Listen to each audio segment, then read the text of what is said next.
बच्चों, इसके पहले हमने आपको बताया है बीमा क्या होती है, बीमा कैसे हम लोग प्राप्त करते हैं, कैसे निकालते हैं।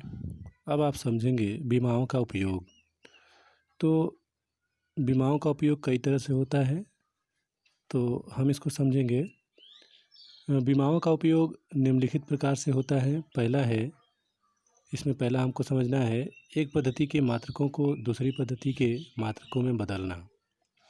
यदि किसी भौतिक राशि के आंकिक मान दो विभिन्न पद्धतियों में, जैसे पहली पद्धति n1 व दूसरी पद्धति n2 हो तथा उनके मात्रक क्रमशः u1 यानी कि पहली पद्धति का मात्रक u1 और दूसरी पद्धति का मात्रक जो है u2 हो, तब उसके लिए फार्मूला आपका n1 जो कि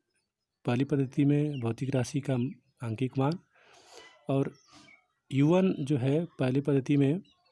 भौतिक राशि का मात्रक है, जिसकी बीमा हम लोग यहाँ रखते हैं। और फिर दूसरी पद्धति में भौतिक राशि का आंकिक मान n2 और उसका मात्रक जो है आपका u2 है। इस तरह से ये आपका फार्मूला है, इसको याद रखेंगे। यदि भौतिक राशि की बीमाएं द्रव्यमान में a का मतलब है कि जो उसका बीमा होगा m का पावर a, इस तरह से द्रव्यमान में a, लंबाई में b, तो इसका मतलब l का पावर b, और फिर इसके बाद जो है तथा समय में c, तो इसका मतलब समय यानी कि t का पावर c, यानी कि द्रव्यमान a टाइम्स और फिर इसके बाद जो है लंबाई b टाइम्स और समय जो है c टाइम्स है हो, तो उस राशि का बीमीय सूत्र जो होगा m का पावर a, l का पावर b और t का पावर c होगा। अतः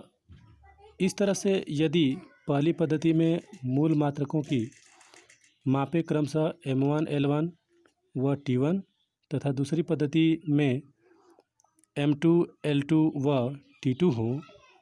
तब हम पहली पद्धति का आंकिक मान n1 है, उसका बीमीय सूत्र हम यहाँ से उठा करके रखेंगे, ये वाला। उसी तरह से दूसरी तरफ हम n2,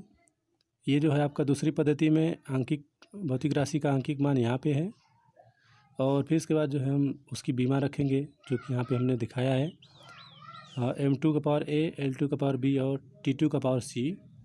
और इस तरह से हमको अगर इसकी वैल्यू निकालनी है, पहला दिया हो,